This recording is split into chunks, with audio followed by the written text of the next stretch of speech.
Hello दोस्तों, नमस्कार। स्वागत है आप सभी का आपके अपने यूट्यूब चैनल जी के G S by Raj sir classes में। दोस्तों, हम आज करंट अफेयर लेकर आए हैं 20 जुलाई का, और 20 जुलाई का करंट अफेयर देखते हैं। चलिए दोस्तों, वीडियो में आगे बढ़ते हैं। अगर अभी तक आपने चैनल को सब्सक्राइब नहीं किया है तो चैनल को सब्सक्राइब करें, बेल आइकन को दबाएं ताकि आगामी वीडियो की नोटिफिकेशन आपके तक पहुंच सके। चलिए दोस्तों, वीडियो में आगे बढ़ते हैं, बातचीत करते हैं, करंट अफेयर देखते हैं। दोस्तों, भारतीय मूल की 7 साल की स्कूली छात्रा ने जीता ब्रिटेन के प्रधानमंत्री का पॉइंट ऑफ लाइट पुरस्कार, है ना। भारतीय मूल की 7 साल की एक बच्ची है, स्कूली छात्रा हैं, उन्होंने ब्रिटेन के प्रधानमंत्री कल पॉइंट ऑफ लाइट पुरस्कार जीता है ना। तो कौन सा पुरस्कार जीता है? पॉइंट ऑफ लाइट पुरस्कार, है ना। और किसने जीता है? तो 7 साल की जो स्कूली छात्रा है, मोक्ष रॉय, क्या नाम है उनका? मोक्ष रॉय। और किस लिए दिया गया है इनको? तो माइक्रोप्लास्टिक प्रदूषण के खिलाफ संयुक्त राष्ट्र स्थिरता पहल के लिए स्वेच्छा से काम करना शुरू कर दिया था इन्होंने, है ना। इसलिए इन्हें यह पुरस्कार मिला है। चलिए आगे बढ़ते हैं, नेक्स्ट क्वेश्चन देखते हैं। नेक्स्ट देखते हैं दोस्तों, भारतीय ग्रैंड मास्टर प्रज्ञानंदा ने हंगरी में जीता सुपर GM शतरंज टूर्नामेंट, है ना। हाल ही में हंगरी में एक टूर्नामेंट हुआ है, शतरंज टूर्नामेंट। उसमें भारतीय ग्रैंड मास्टर हैं हमारे प्रज्ञानंदा, इन्होंने टूर्नामेंट जीत लिए हैं। 17 वर्ष के हैं ये। प्रज्ञानंदा ने सुपर GM शतरंज टूर्नामेंट 2023 में शानदार जीत हासिल करते हुए 6.5 अंक हासिल किए हैं, है ना। चलिए आगे बढ़ते हैं, बातचीत करते हैं। कहाँ पे हुआ ये टूर्नामेंट दोस्तों? हंगरी में। हंगरी देश की राजधानी क्या है? बुडापेस्ट है। क्या है दोस्तों? बुडापेस्ट है। चलिए आगे बढ़ते हैं, बातचीत करते हैं। ज़्यादा कुछ देखने का नहीं है, नाम याद रखना है और देखना है। चलिए, DD स्पोर्ट्स ने फीफा महिला विश्व कप 2023 के लिए टीवी अधिकार हासिल किए। जो हमारे DD स्पोर्ट्स है ना दोस्तों, 20 जुलाई 2023 से शुरू होने वाली बहुप्रतीक्षित फीफा महिला विश्व कप 2023 के लिए भारत में टेलीकॉम प्रसारण, है ना, भारत में टेलीकॉम प्रसारण अधिकार हासिल करके एक महत्वपूर्ण उपलब्धि हासिल की है। और प्रसार भारती CEO गौरव द्विवेदी कौन है दोस्तों? प्रसार भारती के CEO कौन है? गौरव द्विवेदी जी हैं।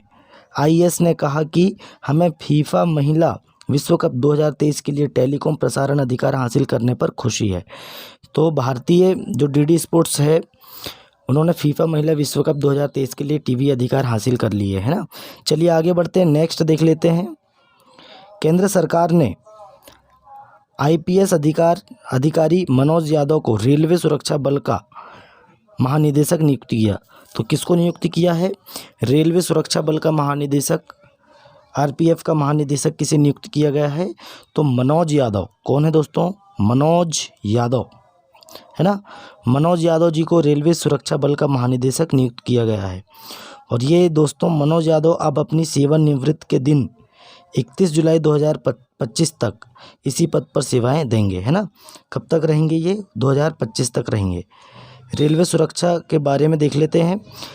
रेलवे सुरक्षा बल अधिनियम 1957 द्वारा स्थापित भारतीय रेलवे मंत्रालय के द्वारा स्थापित किया गया था, है ना, पारित किया गया था। और भारतीय संसद द्वारा रेलवे संपत्ति यात्री के बेहतर सुरक्षा और सुरक्षा के लिए अधिनियम पारित किया गया था। इसमें रेल संपत्ति गैर कानूनी कब्जा अधिनियम 1966, रेलवे अधिनियम 1989 समय समय पर संशोधित के तहत किए गए अपराधों की खोज, गिरफ्तारी, पूछताछ और मुकदमा चलाने की शक्ति है ना। चलिए आगे बढ़ते हैं। मनोज यादव जी को इसमें महानिदेशक बनाया गया है, ये आपको याद रखना है। चलिए आगे बढ़ते हैं, बातचीत करते हैं। आलिया भट्ट, देखिए जो अभिनेत्री हैं आलिया भट्ट के ब्रांड एड ए मम्मा को खरीदने की तैयारी में रिलायंस, है ना। तो रिलायंस इंडस्ट्री की खुदरा इकाई रिलायंस रिटेल वेंचर्स की सहायक कंपनी रिलायंस ब्रांड लिमिटेड अभिनेत्री आलिया भट्ट के किड्स वियर ब्रांड, है ना, किड्स वियर ब्रांड है एड ए मम्मा का 300 से 350 करोड़ रुपए में अधिग्रहण करने के करीब है। तो कौन अधिग्रहण करने वाला है? तो रिलायंस इंडस्ट्री अधिग्रहण करने वाली है। चलिए आगे बढ़ते हैं। कर्नाटक सरकार की गृह लक्ष्मी योजना। देखिए हाल ही में कर्नाटक सरकार ने दोस्तों एक योजना चलाई है। उस योजना का नाम है, क्या नाम है? गृह लक्ष्मी योजना है। कर्नाटक सरकार की गृह लक्ष्मी योजना 19 जुलाई 2023 को शुरू हो रहा है। यह घर की महिला मुखिया को वित्तीय सहायता प्रदान करने के लिए कर्नाटक सरकार द्वारा शुरू की गई है। प्रभावी योजना है। अब देखिए इस योजना में क्या क्या है, तो इस योजना के बारे में देख लेते हैं। देखिए सत्ता संभालने के लिए 2 महीने से भी कम समय में कर्नाटक सरकार ने गृह लक्ष्मी योजना शुरू करने का वादा किया है। और यह गृह लक्ष्मी योजना पंजीकरण 19 जुलाई से शुरू हो रहा है ना। और गृह लक्ष्मी योजना एक परिवार की महिला मुखिया को प्रति माह 2000 रुपये की वित्तीय सहायता प्रदान करने के लिए शुरू की गई है कर्नाटक सरकार में, है ना। और दोस्तों लाभार्थी को योजना के तहत 15 से 20 अगस्त तक मिलेगी। पंजीकरण 1 वर्ष तक जारी रहेगा। इस योजना में दोस्तों 18 करोड़ रुपए निर्धारित की गई है इस योजना की राशि। इस योजना में राज्य के 12.8 मिलियन परिवारों को लाभ मिलेगा। चलिए किस राज्य ने योजना शुरू किया है? तो दोस्तों नेक्स्ट क्वेश्चन है, छात्रों के लिए दुनिया के सर्वश्रेष्ठ शहरों पर क्यूएस रैंकिंग, है ना। तो दोस्तों मुंबई 118वें स्थान पर है ना, जो पहले इसकी स्थिति में गिरकर 118 में हो गई है इसकी रैंकिंग, है ना। और दोस्तों 2024 रैंकिंग में 100 वैश्विक सूची में कोई भी प्रमुख भारतीय शहर जगह नहीं बना पाया है ना। और best QS student series ranking 160 प्रमुख शैक्षिक स्थलों की तुलना करती है, जिसमें 26 प्रविष्टियां शामिल है। इसमें दोस्तों 2.5 लाख आबादी वाले शहर रहते हैं। और क्यूएस वर्ल्ड यूनिवर्सिटी रैंकिंग में कम से कम 2 विश्वविद्यालय होने चाहिए, है ना। रैंकिंग छात्रों से 1 लाख सर्वेक्षण प्रतिक्रिया को ध्यान रखती है ना। चलिए देख लेते हैं उच्च शिक्षा में दिल्ली की प्रमुखता क्या है।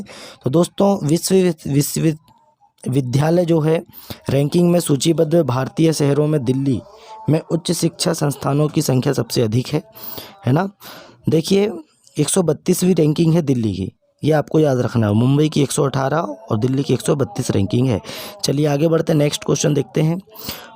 प्रोफेसर थलापिल प्रदीप ने जीता प्रतिष्ठित अंतर्राष्ट्रीय एनी पुरस्कार। तो एनी पुरस्कार किसने जीता है दोस्तों? तो प्रोफेसर थलापिल प्रदीप ने, है ना। किसने जीता है? प्रोफेसर थलापिल प्रदीप ने एनी पुरस्कार जीता है, अंतर्राष्ट्रीय एनी पुरस्कार, है ना। तो ये अंतर्राष्ट्रीय 2007 में स्थापित किया गया था। यह एनी पुरस्कार का 15वां संस्करण है। कौन सा है दोस्तों? 15वां संस्करण है। इटली के राष्ट्रपति द्वारा निकट भविष्य में उन्हें यह पुरस्कार प्रदान किए जाने की उम्मीद है ना। तो चलिए आगे बढ़ते हैं, बातचीत करते हैं। भारतीय प्रौद्योगिकी संस्थान मद्रास में रसायन विज्ञान विभाग के प्रोफेसर हैं कौन? थलापिल प्रदीप को एनी अवार्ड से सम्मानित किया गया है, जो ऊर्जा और पर्यावरण के क्षेत्र में वैज्ञानिक अनुसंधान के लिए एक उच्च सम्मानित वैश्विक मान्यता है ना। चलिए आगे बढ़ते हैं, बातचीत करते हैं। थलापिल प्रदीप जी, याद रखना है एनी पुरस्कार। नेक्स्ट क्वेश्चन है, टी.एन. शेषन द्वारा लिखित, देखिए किसके द्वारा लिखित पुस्तक है? टी.एन. शेषन द्वारा लिखित थ्रू द ब्रोकन ग्लास। क्या है दोस्तों? Through the broken glass an autobiography, है ना। तो भारत के पूर्व मुख्य चुनाव आयुक्त कौन? टी.एन. शेषन। भारत के जो पूर्व मुख्य चुनाव आयुक्त रह चुके हैं, टी.एन. शेषन द्वारा लिखित through the broken glass an autobiography, है ना, ने भारतीय चुनावों में महत्वपूर्ण अंतर पैदा किया है। इसे रूपा प्रकाशन भारत द्वारा प्रकाशित किया गया था। इस आत्मकथा में 1990 से 1995 तक CEC के रूप में उनके कार्यकाल को भी शामिल किया गया है। यह 2019 में उनके निधन के 4 साल बाद प्रकाशित हुआ है। चलिए किसकी पुस्तक है दोस्तों? टी.एन. शेषन। कौन है दोस्तों? टी.एन. शेषन। तो पूर्व हमारे जो चुनाव आयुक्त हैं, भारत के पूर्व चुनाव आयुक्त रह चुके हैं। चलिए आगे बढ़ते हैं। थ्रू द ब्रोकन ग्लास इनकी पुस्तक है, ये आपको याद रखना है। भारतीय रेलवे ने सामान्य श्रेणी के यात्रियों के लिए लॉन्च किया 20 रुपये इकोनॉमी मील मेन्यू, है ना। देख लिए आपने क्या लिखा है यहाँ पे। चलिए इसके बारे में हम देखते हैं आगे क्या है। भारतीय रेलवे ने सामान्य डिब्बों के यात्रियों को 20 रुपये में भोजन उपलब्ध कराने के लिए, है ना, एक प्रभावी पहल की है, जो भोजन के लिए 20 रुपये और स्नैक्स के लिए 50 रुपये और 200 रुपये मिलीलीटर पानी के ग्लास के लिए सस्ती कीमतों पर है ना। चलिए आगे बढ़ते हैं। भारतीय रेलवे सामान्य डिब्बों के यात्रियों को उनकी खाद्य और पेय सेवाओं का विस्तार करने के लिए सस्ती कीमत पर स्वास्थ्य भोजन प्रदान करेगा, है ना। चलिए आगे बढ़ते हैं, बातचीत करते हैं, नेक्स्ट क्वेश्चन देख लेते हैं। आईडीबीआई ने, जो बैंक है आईडीबीआई बैंक ने शुरू किया अमृत महोत्सव एफडी योजना। तो दोस्तों ये जो योजना है आईडीबीआई बैंक ने शुरू किया है, कौन सी योजना है? अमृत महोत्सव एफडी योजना, है ना। तो निजी बैंक क्षेत्र के ऋणदाता जो हैं, निजी क्षेत्र के ऋणदाता आईडीबीआई बैंक ने 1 अप्रैल 2023 से प्रभावी 2 करोड़ रुपए से कम की सावधि जमा के लिए, मतलब एफडी के लिए संशोधित ब्याज दरों की घोषणा की है। बैंक ने अमृत महोत्सव एफडी योजना शुरू की है ना। कौन सी बैंक ने अमृत महोत्सव एफडी योजना शुरू की है? तो आईडीबीआई बैंक ने शुरू की है। चलिए आगे बढ़ते हैं, जानकारी लेते हैं, नेक्स्ट देखते हैं। गुजरात को मिलेगा देश की पहली सैटेलाइट नेटवर्क पोर्टल साइट। तो दोस्तों जो गुजरात राज्य है हमारा, दोस्तों गुजरात को मिलेगा सैटेलाइट नेटवर्क पोर्टल साइट, ये आपको याद रखना है। अब ये क्या है? तो 19 जुलाई को लंदन स्थित कंपनी वनवेब कंपनी, कौन सी कंपनी है? वनवेब कंपनी और विज्ञान और प्रौद्योगिकी विभाग के साथ एक समझौता ज्ञापन पर हस्ताक्षर किए हैं, है ना। अब इसमें क्या होता है, देखिए इसके मुख्य बिंदु क्या है। OneWeb company 2 satellite network portal site स्थापित कर रही है। उनमें से एक गुजरात के मेहसाणा ज़िले में है। कौन से ज़िले में? मेहसाणा ज़िले में। यह satellite network portal site Mehsana ज़िले के जोताना तालुका में शुरू होने जा रही है। यह सरकार, व्यवसाय, उपभोक्ताओं, स्कूलों और अधिक को उच्च गति, कम विलंबता और सस्ती कनेक्टिविटी प्रदान करेगा। चलिए आपने देख लिए कहाँ पे ये लॉन्च किया जा रहा है। सैटेलाइट नेटवर्क पोर्टल साइट कहाँ पे लॉन्च की जा रही है? तो गुजरात में स्थापित की जा रही है। चलिए आगे बढ़ते हैं, बातचीत करते हैं दोस्तों।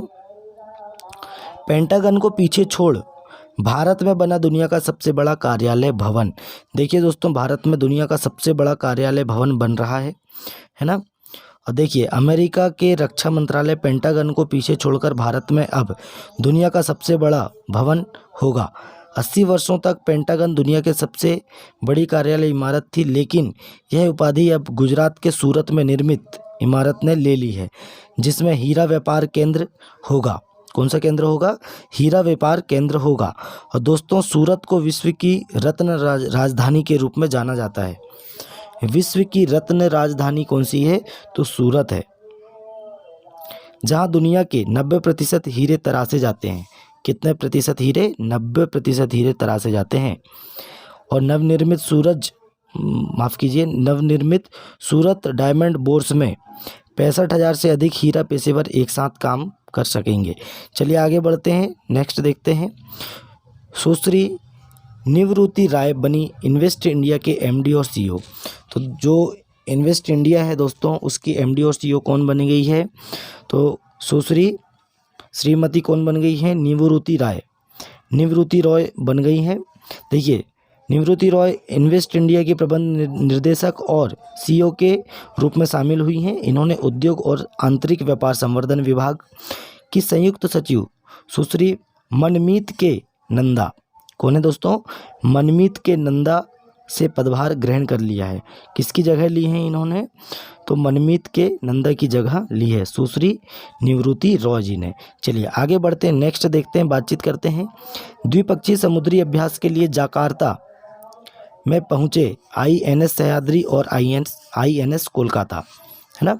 देखिए दोस्तों, जकार्ता इंडोनेशिया में द्विपक्षीय जो अभ्यास हो रहा है ना, वहाँ पे भारतीय नौसेना के 2 प्रमुख जहाज हैं, INS सह्याद्री और INS कोलकाता। इंडोनेशियाई नौसेना बलों के साथ द्विपक्षीय समुद्री अभ्यास में भाग लेने के लिए जकार्ता पहुँचे हैं। ये आपको याद रखना है ना। चलिए आगे बढ़ते हैं, बातचीत करते हैं। नेक्स्ट देखते हैं लामा 2 और एलिजा भाषा मॉडल के नए युद्ध का आगाज़। देखिए ये क्या है दोस्तों, मेटा और माइक्रोसॉफ्ट ने संयुक्त रूप से लामा 2 नामक अपने नए बड़े भाषा मॉडल को पेश करके अपनी कृत्रिम बुद्धिमत्ता साझेदारी के विस्तार की घोषणा की है।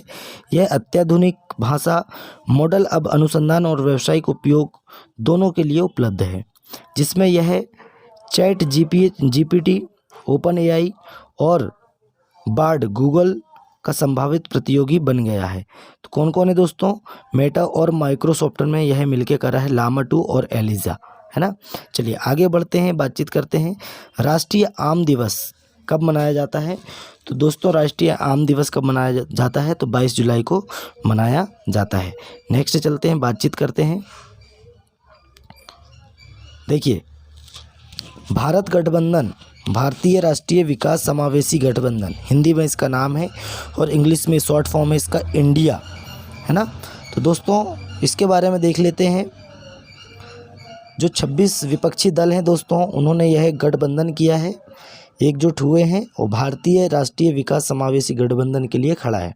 इस गठबंधन का मुख्य उद्देश्य आगामी 2024 के लोकसभा चुनाव में भाजपा के नेतृत्व वाले सत्तारूढ़ राष्ट्रीय जनतांत्रिक गठबंधन NDA को चुनौती देना है ना। चलिए आगे बढ़ते हैं, बातचीत करते हैं और आगे बढ़ते हैं, क्वेश्चन देख लेते हैं दोस्तों। देखिए दोस्तों क्वेश्चन हम वन लाइनर पढ़ लेते हैं। अंतर्राष्ट्रीय शतरंज दिवस प्रतिवर्ष कब मनाया जाता है? तो 20 जुलाई को मनाया जाता है। कब मनाया जाता है? 20 जुलाई को मनाया जाता है। चलिए किस भारतीय ग्रैंड मास्टर ने हंगरी में सुपर GM शतरंज टूर्नामेंट जीता है? तो R प्रज्ञानंदा ने जीता है। चलिए आगे बढ़ते हैं। राज्यसभा के नए उपाध्यक्ष के रूप में किसे चुना गया है? दोस्तों बहुत इंपॉर्टेंट क्वेश्चन है, कभी भी क्वेश्चन आ सकता है कोई भी एग्जाम में। तो कौन है दोस्तों? S फागनोन कोन्याक। कौन है दोस्तों? S फागनोन कोन्याक हैं जो राज्यसभा के उपाध्यक्ष के रूप में चुने गए हैं। और राज्यसभा के अध्यक्ष कौन होते हैं? तो उपराष्ट्रपति जी राज्यसभा के अध्यक्ष होते हैं, जो कि श्री जगदीप धनखड़ जी हैं। चलिए SBI कैपिटल मार्केट्स लिमिटेड के नए MD और CEO के रूप में किसे नियुक्त किया गया है? जो है दोस्तों कौन है? अजय कुमार सिन्हा। अजय कुमार सिन्हा जी हैं जो SBI कैपिटल मार्केट लिमिटेड के MD और CEO बने हैं। चलिए आगे बढ़ते हैं, नेक्स्ट देख लेते हैं। रिजर्व बैंक ऑफ इंडिया के ने किस कोऑपरेटिव बैंक का लाइसेंस रद्द कर दिया है? तो किसका लाइसेंस रद्द कर दिया है? यूनाइटेड इंडिया कोऑपरेटिव बैंक, है ना। चलिए नेक्स्ट है, भारतीय तटरक्षक बल के 25वें महानिदेशक के रूप में किसे नियुक्त किया गया है? तो राकेश पाल जी को नियुक्त किया गया है ना। चलिए और दोस्तों किस केंद्रीय मंत्री ने ग्लोबल फूड रेगुलेटर समिट 2023 का उद्घाटन किया है? तो मनसुख मंडाविया जी ने इसका उद्घाटन किया है ना। चलिए अब देख लेते हैं दोस्तों, क्वेश्चन देख लेते हैं, बातचीत करते हैं, आगे बढ़ते हैं। रिजर्व बैंक ऑफ इंडिया ने किस कोऑपरेटिव बैंक का लाइसेंस रद्द कर दिया है? तो ऑप्शन है आपके पास, बताइए। राइट आंसर है United India cooperative bank. Next question है, भारतीय तटरक्षक बल के 25वें महानिदेशक के रूप में किसे नियुक्त किया गया है? राइट आंसर है राकेश पाल जी को नियुक्त किया गया है ना। किस केंद्रीय मंत्री ने ग्लोबल फूड रेगुलेटर्स समिट 2023 का उद्घाटन किया है? तो राइट आंसर है option number C, Mansukh Mandaviya. Next देख लेते हैं, SBI कैपिटल मार्केट्स लिमिटेड के नए MD और CEO के रूप में किसे नियुक्त किया गया है? राइट आंसर है अजय कुमार सिन्हा जी को। नेक्स्ट क्वेश्चन देख लेते हैं, किस भारतीय ग्रैंड मास्टर ने हंगरी में सुपर GM शतरंज टूर्नामेंट जीता है? तो R प्रज्ञानंदा जी ने जीता है। आगे बढ़ते हैं, बातचीत करते हैं। राज्यसभा के नए उपाध्यक्ष के रूप में किसे चुना गया है? तो दोस्तों राज्यसभा के नए उपाध्यक्ष कौन बने हैं? तो कौन बने हैं दोस्तों? S फागनोन कोन्याक। कौन बने हैं? S फागनोन कोन्याक को बनाया गया है राज्यसभा के उपाध्यक्ष। और अध्यक्ष कौन होते हैं? तो इसके अध्यक्ष होते हैं उपराष्ट्रपति। कौन होते हैं? उपराष्ट्रपति, जो कि हमारे श्री जगदीप धनखड़ जी हैं। नेक्स्ट क्वेश्चन है दोस्तों, अंतर्राष्ट्रीय शतरंज दिवस प्रतिवर्ष कब मनाया जाता है? तो कब मनाया जाता है? 20 जुलाई को मनाया जाता है। तो दोस्तों वीडियो कैसा लगा करंट अफेयर 20 जुलाई 2023 का, बताइए, कमेंट करिए। चलिए मिलते हैं नेक्स्ट वीडियो में। जय हिंद, जय भारत।